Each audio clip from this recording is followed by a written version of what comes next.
মার্কিন পররাষ্ট্রমন্ত্রী Marco Rubio হুঁশিয়ারি দিয়ে বলেছেন, চলমান যুদ্ধ শেষ হওয়ার পর ইরান রাজি থাকুক বা না থাকুক, যে কোনো উপায়ে হরমুজ প্রণালী উন্মুক্ত করা হবে। মার্কো রুবিও দাবি করেন, প্রেসিডেন্ট ডোনাল্ড ট্রাম্প সবসময় কূটনৈতিক সমাধান পছন্দ করেন।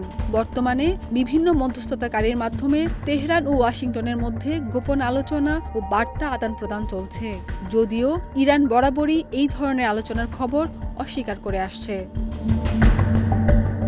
রুবিও বলেন, প্রেসিডেন্ট ট্রাম্প ফলাফল চান। আমরা এই সমস্যার সমাধান অনেক আগেই করতে পারতাম। পাকিস্তানের মধ্যস্থতায় আগামী কয়েকদিনের মধ্যে একটি স্থায়ী সমাধানের লক্ষ্যে সরাসরি আলোচনার সম্ভাবনা রয়েছে।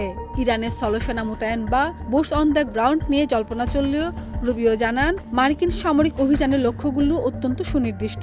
আমাদের লক্ষ্য অর্জনে কয়েক মাস নয়, মাত্র কয়েক সপ্তাহ সময় লাগবে। আমরা এরই মধ্যে ইরানের বিমান ও নৌবাহিনী প্রায় ধ্বংস করে দিয়েছি। এখন লক্ষ্য হলো তাদের ক্ষেপণাস্ত্র ও ড্রোন তৈরির কারখানাগুলো গুঁড়িয়ে দেওয়া।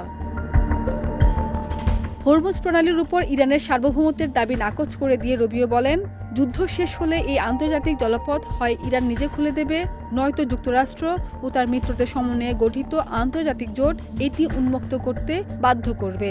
এই পথ বন্ধ রাখলে তেহরানকে চরম মূল্য দিতে হবে বলেও তিনি সতর্ক করেন। খাদিজা নিপা, দেশ রূপান্তর।